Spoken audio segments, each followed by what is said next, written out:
오늘 우리가 함께 하실 하나님의 말씀 마태복음 5장 16절 한 절 우리 화면을 보시면서 함께 봉독하십니다. 자, 다 같이요. 이같이 너희 빛이 사람 앞에 비치게 하여 그들로 너희 착한 행실을 보고 하늘에 계신 너희 아버지께 영광을 돌리게 하라. 아멘.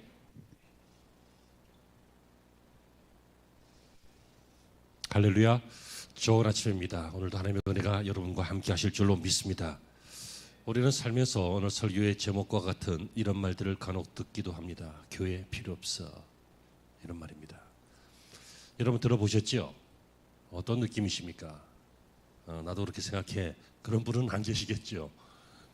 가슴이 씁쓸하실 것입니다. 물론 불신자가 하는 말입니다. 하지만 요즘 많아진 가나안 성도가 뭐냐면 가나안, 거꾸로 하면 안 나가 성도, 가나안 성도라고 한대요. 이런 분들도 실상은 교회가 필요 없는 것처럼 살아가고 있지 않습니까? 왜 그럴까요? 그것은 사단의 매너리즘 전략인데요. 뭐냐면 신앙을 무기력하게 만드는 겁니다. 다 해봤다는 거예요. 근데 별 감동이 없다는 거예요. 별 소용이 없다는 거예요. 여러분, 이렇게 되는 이유는요, 신앙생활에 큰 기쁨이, 큰 감동이 없기 때문입니다.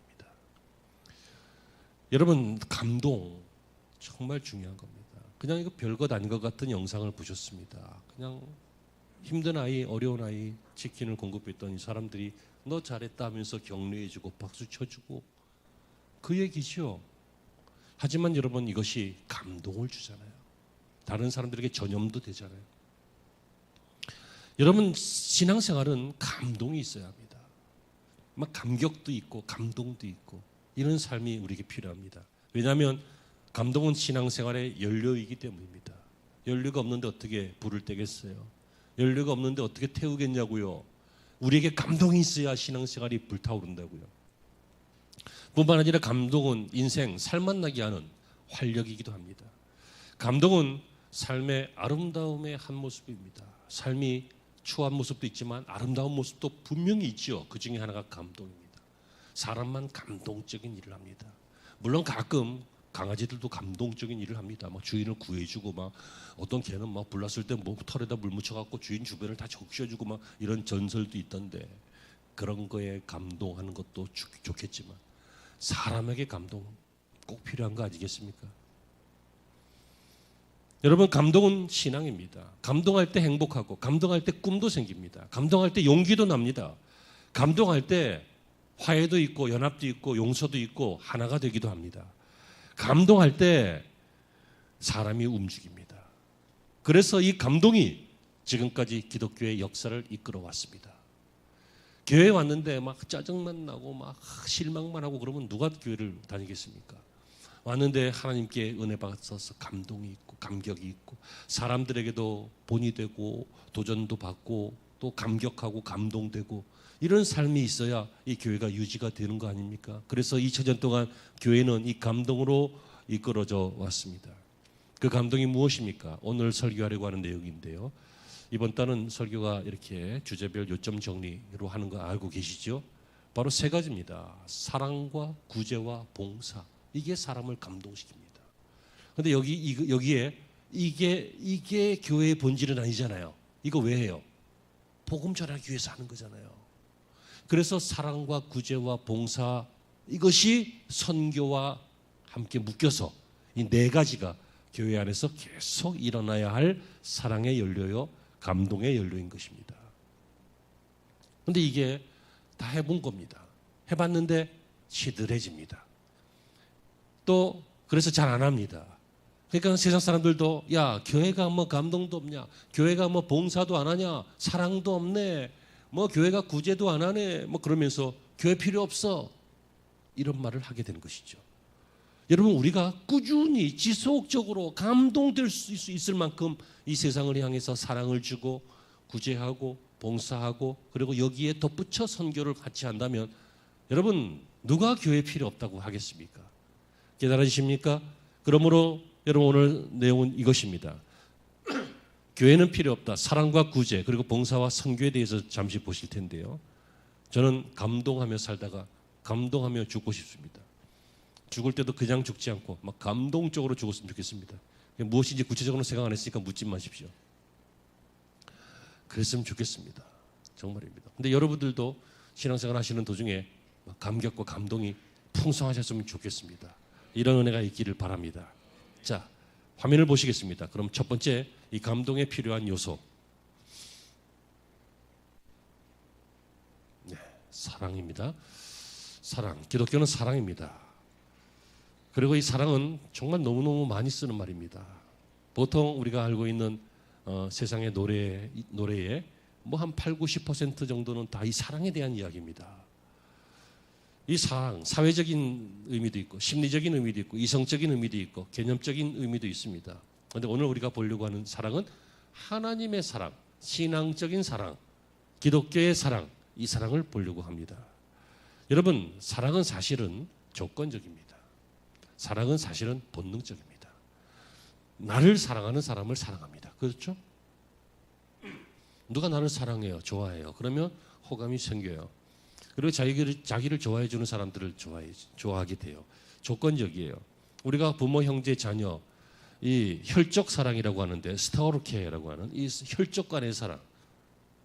왜 사랑해요? 내 핏줄이니까, 내 혈족이니까, 내 형제니까. 그건 사랑하는 거잖아요. 가족이니까. 그래서 남들은 신경 안 써도 되겠지만 가족들에게 그런 일이 생기면 신경 쓰잖아요. 이게 또 조건이 있다는 거예요. 그리고 그 필리아라고 하는 우정, 의리, 친구 간의 사랑, 동료 간의 의리, 뭐 이런 종류의 사랑, 이것도 조건입니다. 왜요? 관계 있으니까 사랑하는 거예요. 여러분, 저쪽 마을에 모르는 애하고 내가 막 사랑하고 의리를 지키고 막 의리 막 그러진 않아요, 그죠? 뭐 의리 하시는 분도 계시긴 하지만 이것도 조건입니다. 그 다음에 에로스라고 하는 어떤 정욕적인 본능적인 그런 이성 간에 느끼는 그런 사랑, 이런 사랑도 조건적입니다. 뭔가 매력이 보이는 거예요. 나의 취향에 맞는 거예요. 그래서 어떤 사람이 보면 야 저기 뭐가 이쁘다 그러는데 얘는 눈이 뒤집혀 갖고 이쁘다 그래. 그렇지? 다 이렇게 눈이 맞는 사람들이 있어요. 그래서 짝들이 지어져요. 이런 사랑도 다 조건적이에요. 그런데 여러분, 성경에서 말하고 있는 하나님의 사랑은, 하나님께서 우리에게 말씀하고 있는 사랑은, 또 예수님께서 너희 원수를 사랑하라 할 때 그 사랑은 어떤 사랑입니까? 조건이 없는 것입니다. 이것을 아가페라고 합니다. 무조건적인 사랑, 신의 사랑, 그리고 신의 사랑을 위임받은 하나님의 사람들의 사랑, 이게 사랑입니다. 이렇게만 얘기해도 부담이 되잖아요. 그거 어떻게 우리가 해요? 그러면 여러분 잘 생각해 보세요. 못하면 왜 시켰겠어요? 주님께서 원수를 사랑하라 그랬어요. 오른뺨을 맞으면 왼뺨을 돌려대라 그랬어요. 못하는데 그거 왜 시키시겠냐고. 못하진 않는다는 거예요. 어렵지만 할 수 있다는 거예요. 어떻게 해요? 예수님이 본을 보이셨기 때문에, 이렇게 하셨기 때문에. 예수님을 따라서 우리도 하나님의 사랑을 할 수 있어요. 하나님처럼은 못해요. 하지만 하나님의 사랑을 하려고 애를 쓸 수 있다고요. 이게 뭐예요? 사람들에게 감동을 줘요. 이 감동은 그들을 구원하게 돼요. 그들에게 살맛나게 해요. 그들에게 인생이 의미가 있다는 것을 알게 해요. 그래서 첫째로 성도는 본을 따라서 이해관계가 없어도 사랑할 수 있다. 성도는 아무 유익이 없어 보여도 용서하고 사랑할 수 있다. 성도는 할 수 없는 것 같지만 예수님의 말씀을 의지해서 하려고 하는 사람이다. 여러분, 세상 사람들은 사랑 안 하려고 하죠. 왜요? 상처받으니까. 사랑하다가 상처받잖아. 난 다시는 사랑 안 해. 노래 제목도 있더라고요. 사랑 안 해, 사랑 안 해, 막 그러면서 다시는 안 하겠다 그래놓고 나중에 또 하지. 아무튼 뭐 이 세상 사람들은 이 사랑 때문에 상처를 받기도 해요. 우리도 받아요. 하지만 우리는 포기하지 않아요. 왜요? 예수님께서 포기하지 않고 끝까지 우리를 사랑하셨기 때문에. 저는 정말 이해 안 되는 분이 있는데 논리적으로만 이해되고 감정적으로 이해 안 되는 분이 한 분 계셔요. 천국 가면 물어볼 거예요. 손양원 목사님이라는 분이 계셨어요. 자기 아들이요, 6.25 전쟁 도중에 공산당에 의해서 자기 아들이 죽었어요. 그래서 얘가 체포됐는데, 얘도 이제 사람 죽였으니까 총살이지. 근데 내 아들은 이미 죽어서 천국 갔는데 얘까지 죽을 필요 뭐 있느냐, 얘를 내 아들로 삼아야겠다 하고 얘를 용서해달라 그러고 그 사람을 양아들로 삼았어요. 이게 제정신이에요. 하지만요, 이 일은 대단히 위대한 일이 됐어요. 왜요? 그 사람도 손양호 목사님의 양아들이 되어서 예수 믿는 성도가 되었고, 이 사람이 자라나서 어른이 되어서 가문을 이루었고 후손을 이루었고, 이 손양호 목사님의 그 간절한 마음, 그 사랑으로 그 아들 삼은 그것 때문에 수백 명이 구원받게 됐잖아요. 아멘이세요? 믿어지세요? 그러므로 여러분, 기독교의 무조건적인 이 사랑은 뜬금없는 소리도 아니고, 우리가 종교적인 언어를 사용하는 것도 아니고, 이것은 교회가 필요합니다, 교회가 우리에게 뭔가를 좀 보여주세요 라고 하는 기대 속에서 교회 필요 없다 이렇게 삐딱선을 타는 그들에게 보여줄 수 있는 감동이라는 것입니다. 정리할게요. 사랑은 하나님의 속성입니다. 화면을 보시겠습니다. 사랑의 핵심은 뭐라고요? 사회적, 심리적, 이성적, 개념적 사랑이 아니라 하나님의 사랑을 위임받은 것입니다. 이해되셨죠? 그러니까 집사님이 저를 사랑하시되 언제 어떻게 사랑하신다고요? 끝까지.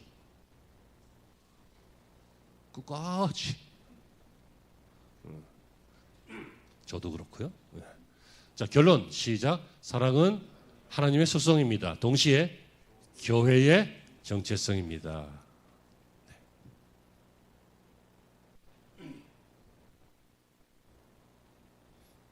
다음 내용 보시겠습니다.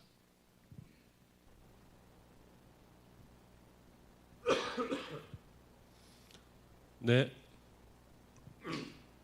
구제입니다. 구제는 가난한 자와 필요를 채워야 될 필요 있는 사람들을 돕고 돌보는 그런 일들로 알고 계십니다. 근데 교회는 구제 사업도 하지만 구제 단체는 아닙니다. 그렇죠? 사회 사업하는 단체들이 있어요. 우리가 후원하고 있는 기아대책 이런데 이 구제 단체예요. 근데 교회는 구제도 하지만 구제 단체는 아니에요. 하지만 교회는 구제가 반드시 필요해요. 또 교회는 사람들에게 돈 주는 단체도 아니에요. 제가 정말 이렇게 좀 헷갈리면서 깊이 생각했던 게 뭐냐면, 전 교회에 있을 때 목요일인가 좀 되면 교회를 돌면서 돈을 받아가시는 분들이 계셔요. 그리고 요일마다 노선도 달라요. 그분들은 그리고 쫙 돌아요. 우리 교회만 오는 게 아니라 그 지역의 교회를 싹 쓸어요. 그냥 싹. 근데 그러니까 이제 교회에서 관리하시는 집사님이 처음에는 1,000원씩 주고 그러다가 너무 많아지니까 동전을 바꿔 와가지고 이제 500원씩 주는 딱 하면 줄을 쫙 몇십 명이서 그럼 다 이렇게 주는 거예요. 그럼 딱 받아가요. 어떤 사람은 저희 가서 지들끼리 옷을 싹 바꿔 입고 다시 와요. 그리고 또 받았으면은 그냥 또 다른 교회 가야 되니까 빨리 가요. 또 뛰어요. 막 그리고 쫙 돌아 이런데, 그걸 보면서 제가 생각한 것이요. 저것 필요는 하겠지만 저게 진짜 구제인가? 저게 정말 구제인가? 어떤 교회는 그분들 돈 주면 술 사 먹으니까 돈 주지 말고 빵이나 컵라면 주자. 그래서 저희 교회에서 몇 번 그렇게 한 적도 있는데 버리더라고. 안 먹더라고. 그런가 봐요. 알코올 중독 드신 분들은 빵 같은 거 잘 못 먹나 봐. 그리고 배가 고파서 오는 게 아니라 사실은 술값에 필요해서 오는 거고. 아무튼 구제. 이 구제에 대한 여러 가지 논의가 있을 수 있어요. 그런데 여러분, 그런 거 다 접자고요. 제가 말씀을 드렸죠. 간략하게 살펴보는 세 가족과 그리고 다음 세대들도 이해할 만한 그런 내용으로만 진행합니다 라고 했잖아요. 그러니까 구제하면 우리는 다른 복잡한 거 그래봤자 앵벌이 줘봐야 지들 조직 보스에게 간다. 그러니까 주지 마라. 너무 따지지 마. 너무 깊이 생각하지 말고 이것만 기억하세요. 구제는 뭐냐면 하나님의 마음으로 사람을 보는 것입니다. 하나님의 마음으로 사람을 보는 거예요. 여러분들 볼 때 여러분들에게 무엇인가 부족하면 하나님이 그거 채워주시겠어요? 안 채워주시겠어요? 그것입니다. 만약에 그것 때문에 눈물을 흘리고 있다면 하나님께서 여러분들의 눈물을 닦아주시겠어요? 안 닦아주시겠어요? 닦아주십니다. 구제는 동정심도 아니고요, 의무감도 아닙니다. 그냥 사회적인 어떤 책임, 노블리스 오블리주 이런 거 있잖아요. 그러니까 그런 걸로 하는 것도 아닙니다. 또 구제는 하나님의 마음으로 사람들의 눈물을 닦아주는 것입니다. 여러분, 왕을 세운 목적이 뭐예요?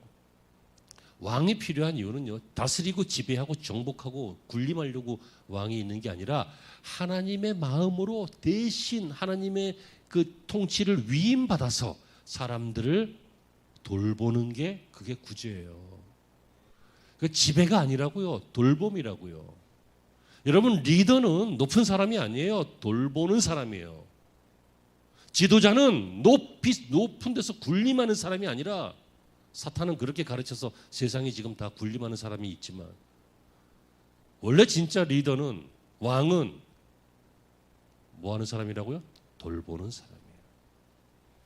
그 이유는 뭡니까? 초대교회도 보니까요, 매일 구제가 있었어요. 매일. 교회는 돌봄이 있어야 되기 때문에 돌보는 거예요. 사회사역한 게 아니에요. 돌보는 것이었어요.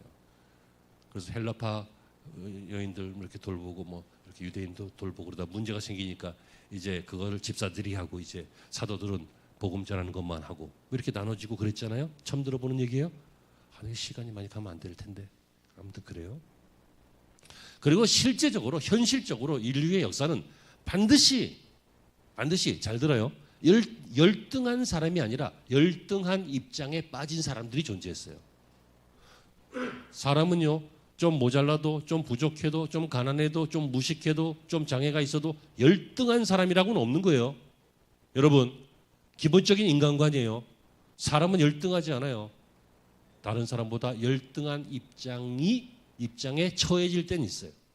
아주 사람 자체는 열등하지 않아요. 그 사람을 위해서 예수님이 오셨어요. 성경에 이런 사람이 있죠. 예를 들어 고아와 과부, 대표적으로 열등한 사람이에요. 그래서 이들을 위해서 이삭도 남겨두고 돌보는 어떤 그런 체제가 있었잖아요. 그리고 장애 있는 사람, 전쟁 중에 다친 사람, 이런 사람들, 장애 있는 사람, 이 돌봄의 대상이에요. 구제해야 된다고요. 그러면 그 다음에 분배받은 땅이 없어서 농사지어서 자신의 기업을 갖지 못하는 레위인들, 종교인들, 이런 사람들은 돌보지 않으면 굶어 죽는 거예요. 그러니까 이제 이런 사람들은 구제해야 되는 거죠. 그래서 여러분, 구제는 잘 들으세요. 하나님의 마음으로 사람들의 눈물을 닦아주는 것인데 그 과정이 리더가 되는 과정이에요. 이 비밀을 깨닫고 꼭 붙잡기를 바랍니다. 이 구제의 과정을, 사람들을 돌보는 과정을 통해서 뭐가 생겨요? 리더가 되어가요. 그래서 정치인들도 포퓰리즘이라고 할지라도 사람들을 돌보면서 인격을, 명망을 쌓아가잖아. 리더가 되어가잖아요. 톨스토이의 책 중에서요, 그런 내용이 나와요. 구두수성공 할아버지가 있었는데 이 할아버지의 평생의 소원은 예수님 한 번만 만나보는 거예요. 꿈에서, 아니면 환상에서. 그런데 어느 날 밤에 꿈에 예수님이 나타나셨어요. 그래서 내일 내가 니네 집에 방문하겠다 그러신 거야. 얼마나 좋아. 그래서 그 다음날 이제 일어나서 아침부터 막 음식을 차리는 거예요. 귀한 거 막 다 차려, 집 정리 다 하고 막 그냥 삐까뻔쩍하게 다 해놓고 막 예수님을 기다리는데 안 오셔요. 그래서 기다리다가 저녁이 늦어져가지고 지나가는 거지가 눈에 보여요. 저거 어떻게? 예수님 안 오시는데 당신 일로 와, 이거 먹어요. 그래서 그 사람도 맛있게 먹고 왔는데 워낙 차린 게 많으니까 다 못 먹지. 근데 또 청소하시는 옛날에 허름한 어떤 분이 또 보여. 그래서 당신도 이리 와, 이거 먹어. 그리고 이제 사과 몇 개 바구니에 들고 다니면서 파는 사과 장수 아주머니, 가난한 그 아주머니 또 지나가는 거예요. 이리 와요, 이거 먹어요. 그래서 셋이서 그냥 배 터지게 먹었대요. 얘기가 이렇게 끝나면 안 되겠죠. 그날 밤에 자는데 또 꿈에 예수님이 나타나셨어요. 예수님, 오늘 오신다 그래서 내가 잔뜩 차려놨는데 왜 안 오셨어요? 그랬더니, 야, 내가 오늘 너네 집에 3번이나 방문해서 대접을 잘 받았어. 언제요? 내가 맨 처음엔 거지 모습으로 갔잖아. 그 다음에 청소부 모습으로 갔잖아. 그 다음에 가난한 여인, 사과장수 여인 모습으로 갔잖아. 네가 얼마나 나를 극진히 잘 대접하는지 난 너무 행복했어. 그러더래요. 톨스토이의 책에 나오는 이야기지만 마태복음 25장에도 나오는 얘기죠. 그게 구제예요. 구제는 하나님의 마음으로 사람을 보는 거예요. 이해되셨어요? 그래서 이런 삶을 살아가다 보면 리더로 세움받게 되어지고, 그리고 이것은 결국 주님을 대접하는 게 되고 주님을 감동시키는 것이 되어서 결국 그 인생이 존귀한 인생이 되는 것인 줄로 믿으시길 바랍니다. 자, 화면을 보시면서 정리하겠습니다. 이런 삶을 살게 되면 세상이 감동을 받습니다. 핵심 시작. 하나님의 마음으로 돌봄. 결론 시작. 하나님은 하나님의 마음을 가진 사람을 지도자로 세우신다. 구제는 축복이다. 구제는 주님을 대접하는 것이다. 자, 오늘 세 가지 할 텐데요. 네 가지지만 세 가지 할 텐데 그게 무슨 말이냐면 좀 있으면 알게 돼요. 이렇게 사랑, 구제, 그다음에 봉사. 이 세 가지가 있어야 감동이 있고 이것이 있어야 선교가 돼요. 선교. 자, 15번째 봉사입니다. 자, 됐습니다. 흔히 봉사하면 돈 안 받고 일하는 거. 그건 그 정도 생각합니다. 그렇죠? 돈 안 받고 일하는 거. 돈 받으면 봉사가 아니죠. 그거는 일이죠. 일. 워크. 일.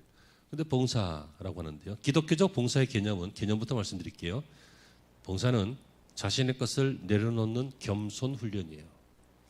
자, 자신의 것을 내려놓는 겸손 훈련. 왜 그러냐면 여러분, 봉사는 자기가 손해 보는 거예요. 자기를 손해 보려면 겸손하지 않으면 손해가 안 돼요. 여러분, 이 봉사를 통해서 사회적인 기반을 닦아요. 사람들에게 칭찬받고, 그리고 좀 멋지게 사는 사람은 봉사도 좀 하는 거 아니야? 뭐 이런 의식들이 있는 것 같아요. 또 오직 봉사를 안 하면 봉사를 아예 점수로 만들어 가지고 이 수행 능력 평가한다고 점수로 만들어, 어디 가서 봉사하면 점수를 줘요. 과연 그게 본질일까요? 봉사는 여러분 인격이 되어야 되지 않겠어요? 어떤 인격이요? 겸손한 인격. 왜 사회에서 봉사 점수 높은 사람들을 요구해요? 사회에 기여하고 희생할 줄 아는 사람들, 리더를 뽑기 위해서 그렇잖아요. 근데 그걸 점수로 만들어서 하면 그게 과연 옳은 것인가? 이건 모르겠어요. 미국 학교들은 대학 갈 때 이 봉사 점수가 없으면 못 가니까 이제 거기서 이제 기한돼서 우리도 그런 거 하긴 하는데. 자, 봉사는 이런 것입니다. 첫째, 봉사는 반드시 남들이 대신해 주는 게 아니라 자신의 것으로 하는 것입니다. 대신하는 것은 아무 의미도 없고 소용도 없습니다. 하는 척만 할 뿐이지 겸손의 훈련이 하나도 되지 않습니다. 손에 조금도 안 보려고 그래요. 봉사 점수는 높은데 나중에 사회생활 할 때 보면 하나도 봉사 못해요. 왜요? 훈련 안 돼 있으니까. 그리고 봉사는 반드시 시간으로 해야 됩니다. 시간은 뭐예요? 내 인생을 쪼개서 드리는 거예요. 그죠? 내 시간 쪼개 드리는 거예요. 그 다음에 봉사는 반드시 재능으로 하는 거예요. 자기 달란트로 하는 거예요. 여러분, 잘 못하는 거 갖고 하려고 하지 마요. 막 설거지를 하는데 접시를 20개씩 깬다. 그럼 설거지 봉사하면 안 돼. 잘하는 걸 하라고. 잘하는 걸. 패기 쓰지 말고. 죄송합니다. 자기 달란트가 있어요. 달란트. 잘하는 거. 노래 잘하는 사람도 노래로 기쁘게 할 수 있고 여러 가지 것들이 있어요. 그리고 봉사는 반드시 노동으로 하는 것입니다. 힘으로. 힘 쓰는 거예요. 에너지가 들어가는 거예요. 여러분, 근데 이런 거 하려고 하면 힘들잖아. 그러므로 세 번째, 봉사는 기쁨이 되도록 훈련해야 돼요. 기쁨이 되도록 배워야 되고, 지금처럼 배워야 되고, 또 기쁨이 되도록 감동적이었던 일들을 기억해야 되고, 그리고 이것이 한두 번 하다가 포기되지 않도록 반복해야 되고, 이런 것들이 봉사의 훈련이에요. 이렇게 하면 어떻게 됩니까? 우리가 목적하는 바죠. 반드시 다른 사람들에게 영향을 주게 됩니다. 어떤 영향요? 감동을 준다고. 저 사람이 자기의 시간을 들여서, 자기의 재산을 들여서, 또 자기의 땀을 흘려서 자기의 것을 내려놓고, 저렇게 안 해도 될 사람이지만 저렇게 자신의 것을 내려놓고 높은 사람이지만 겸손하게 이렇게 하는구나 라고 하는 것을 아이들이, 다음 사람들이, 혹은 사회적인 열등한 입장에 빠진 사람들이 보았을 때 감동을 받고 힘을 얻는다고요. 그러니까 여러분, 걸레 같은 그리스도인들이 되십시오. 뭔 줄 알고 아멘이에요. 걸레 같다. 이 기분 나쁜 표현 아닙니까? 걸레 같은. 옛날에 그런 표현 굉장히 모욕적인 표현이었잖아요. 근데 뭐 인격적으로 걸레 같다, 뭐 행실이 걸레 같다, 그 얘기가 아니라 생각해 보세요. 걸레가 지나가면 거기가 깨끗해져요. 그렇지 않습니까? 자기 것을 내려놓고 자기 것을 희생하면 다른 데가 깨끗해지는 거예요. 그러면 여기에 하나님의 아름다움 사람들이 볼 수 있고, 오늘 본문처럼 너희의 착한 행실로 하나님께 영광을 돌리게 하라. 이런 일들이 가능해지는 것입니다. 봉사는 돈 안 받고 일하는 게 아니라 뭐라고요? 자신의 것을 내려놓는 훈련입니다. 아멘. 자, 정리할게요. 화면 보시죠. 봉사 핵심 시작. 자신의 것을 내려놓는 겸손 훈련. 결론. 봉사가 훈련이 되고 습관이 되라. 당신의 인생이 건강해지고 감동이 된다. 아멘. 자, 여기까지인데요. 자, 이제 묶어서 보겠습니다. 이렇게 세상이 교회는 필요 없어라고 하는 이유가 무엇입니까? 사랑을 보지 못하거나, 그렇죠? 그리고 그다음 뭐였어요? 구제가 잘 보이지 않거나, 그리고 봉사가 결여될 때 교회에 대한 실망 때문에 이렇게 되죠. 이렇게 되면 선교도 힘들어져요. 근데 이 세 가지를 잘하면 이 안에 감동이 있어요. 그래서 예수님께서 병자들에게 복음을 전하시고 가난한 자들에게 복음을 전하신 것이. 다른 사람들은 별로 감동을 못 느끼거든. 웬만큼 잘해줘도 감동이 없거든. 이해되십니까? 자, 그럼 마지막 내용을 보시겠습니다. 화면 보시죠. 자, 선교입니다. 자, 이 선교의 핵심은요, 교세 확장 아닙니다. 옛날에 십자군 전쟁 이런 거 하면서 막 교세 확장을 하면서 선교라고 생각했는데 사실 선교 아니었죠. 식민지 개척이었죠. 역사 공부해 보시면 압니다. 일부 정치 선교사들이 막 나갔습니다. 일부 생활 선교사들도 막 나가서 자기들은 사명이라고 했지만 사실은 국가의 이익을 위해서 선발대로 나간 경우들이 많았습니다. 선교는 교세 확장도 아니고, 그다음에 뭐 이슬람 국가를 기독교 국가로 만드는 거 뭐 바람직한 일이지만 그것이 목적이 아닙니다. 선교는요, 꼭 기억해야 됩니다. 주님의 마지막 가르치심입니다.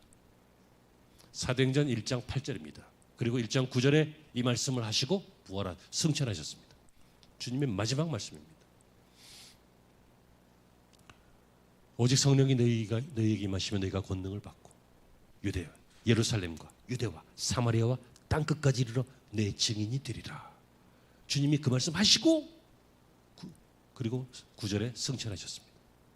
주님이 마지막으로 뭐라고 하셨다고요? 우리에게 가서 예루살렘에 복음 전하고, 그 다음에 유대에 전하고, 그 다음에 사마리아에, 그 다음에 전 세계에 복음을 전하라. 그러므로 여러분, 핵심은 주님의 마지막 가르침이며 동시에 그리스도인의 삶의 목표입니다. 왜 살아요? 선교하려고 사는 거예요. 왜 살아요? 대통령 되려고? 아니에요. 대통령 왜 돼요? 선교하려고 대통령 되는 거예요. 왜 사장 돼야 돼요? 선교하기 위해서 사장 되는 거예요. 왜 공부 많이 해요? 선교하려고 공부 많이 한다고요. 흔히 국내에서 하는 걸 전도라 그러고 해외에서 하는 걸 선교라고 하는데, 성경은 통합해서 말합니다. 복음 전하는 게 선교예요. 전도자는 선교사고 선교사는 전도자고 다 똑같은 말이에요.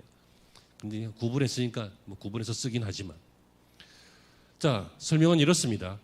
주님의 가르치심은 구원받게 하시는 것이고 또 구원받은 이후의 삶을 살게 하는 것인데, 이게 어떻게 시작돼요? 전도 때문에 시작되는 거잖아요. 선교 때문에 시작된 거라고요. 또 전하는 사람이 없었는데 어떻게 듣는 사람이 있었겠어요?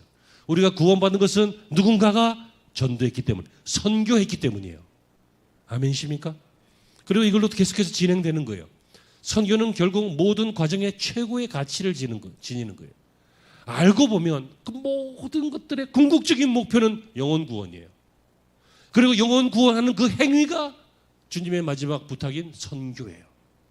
그런데 이게 그냥 막 무턱대고 막 그냥 확 믿어 안 믿으면 죽어, 그냥 빨리 와, 오늘 올 거 아닐 거야, 확 그냥 죽을래, 막 이렇게 하면 누가 믿겠어요? 사랑하고 구제하고 봉사하고 선교할 때 이 세트가 되어서 힘이 되는 것이잖아요. 아멘. 여러분, 이 땅을 살면서 막 태산을 이루었고 막 세계적인 명성을 얻었어도 하나님 나라에 갔을 때 한 영혼도 구원한 적이 없다면 얼마나 부끄러운 거겠어요. 그렇다고 막 한 영혼이라도 구원해라, 그 얘기는 아니에요. 많이 하셔야 돼요. 왜? 평생 사니까. 여러분들 때문에 예수 믿는 사람들이 생겨야 돼요. 여러분들을 통하여 예수 믿는 사람들이 생겨야 돼요. 내가 그 일을 하려고 의지를 발휘할 때 이런 일들이 가능해져요. 넉놓고 있지 마세요. 반드시 나를 통해서 상처받는 사람도 있겠지만 더 많은 사람들은 예수님을 믿게 하는 그런 인생이 되겠다. 이런 마음이 우리에게 필요한 줄로 믿습니다. 그리고요, 선교할 때 그 현장에 기적이 일어나고요. 선교할 때 그 현장에 축복이 있고요. 그 선교할 때 그 현장에 병고침도 있고, 그죠? 여러 가지 기독교적인 역사는 다 언제 일어났어요? 따로 일어나지 않았어요. 주님이 복음을 전하실 때 일어난 거예요. 그러니까 선교는 모든 기독교 역할을 폭발시키는 힘을 가지고 있어요. 선교하려고 하면 거기에 막 기도가 나오고 막 기적이 나오기도 하고 막 선교의 마음을 먹었더니 막 회사가 잘 되기도 하고 막 남의 이야기 같지만 여러분들의 이야기가 되기를 바랍니다. 막 선교하려고 했더니 막 애들이 막 정신을 차리고 막 선교하려고 그랬더니 막 병이 낫고, 병만 낫는 게 아니고 뭐 회사만 잘 되는 게 아니라 선교와 더불어 이런 일들이 폭발적으로 생겨난다고요. 그러므로 선교는 인생의 다이너마이트의 도화산 같은 거예요. 선교의 불을 딱 붙이고 선교에 깨어 있으면 인생이 폭발하는 힘이 생겨요. 그러므로 여러분, 인생의 최종 목표는 하나님의 소원, 영혼 구원, 선교, 이것을 이루는 것인 줄로 믿고 가든지 보내든지 준비되어지고 실행되어지는 여러분들이 되시길 바랍니다. 마지막 예화를 하고 마치면요, 초대 선교사 펜윅이라고 하는 사람이 있었는데 조선 총독부가 그 사람을 잡아서 들렸어요. 그리고 조선 사람이 아니라 외국 사람이기 때문에 함부로 처리를 못하고 당신 추방한다. 누가 여기서 기독교를 전하라고 했냐? 누가 시켰냐? 그랬더니 하나님이 시켰다. 어디 그런 게 있냐? 그랬더니 성경을 펼쳐서 사도행전 1장 8절 아까 그거 보여주고, 여기 봐라, 시켰다. 그래서 하는 것이다. 그랬더니 그때는 낭만이 있었나 봐. 알았다 하고 보냈대. 물론 조선인이 아니었기 때문에 보냈겠지. 여러분, 말씀 붙잡고 내가 복음을 위하여, 복음 전하기 위하여, 하나님의 소원 이루어드리기 위해서 살겠다, 이렇게 마음 먹으면 여러분의 인생이 거기에 쓰임받는, 조선 총독부도 물러가는, 영적인 총독부들이 떠나가는 그런 일들이 생겨나게 될 줄로 믿습니다. 정리합니다. 화면 보시죠. 시작. 지상 명령, 그리스도인의 삶의 목표입니다. 결론, 인생의 최종 목표는 하나님의 소원을 이루는 것이다. 영혼 구원과 선교가 하나님의 소원입니다. 시작. 가든지 보내든지 하라. 아멘. 사랑하는 여러분, 교회는 필요 없다 이런 말을 들을 때 의기소침해하지 말고, 교회는 필요했고 앞으로도 필요할 것이다, 이것을 말로만 하지 말고 사랑과 구제와 봉사와 선교로 보여주는 저와 여러분들이 되시기를 주의 이름으로 축원합니다. 기도하시죠. 하나님 감사합니다. 오늘 받은 이 말씀들 잘 정돈하고 정리하게 하여 주셔서 이것들이 잘 발휘되는 인생이 복된 인생인 줄로 믿고, 사랑할 줄 알고 봉사할 줄 알고 구제할 줄 아는, 그래서 궁극적으로 하나님의 소원을 이루어드리는 선교하는 교회와 성도가 되게 하여 주옵소서. 예수님의 이름으로 기도합니다.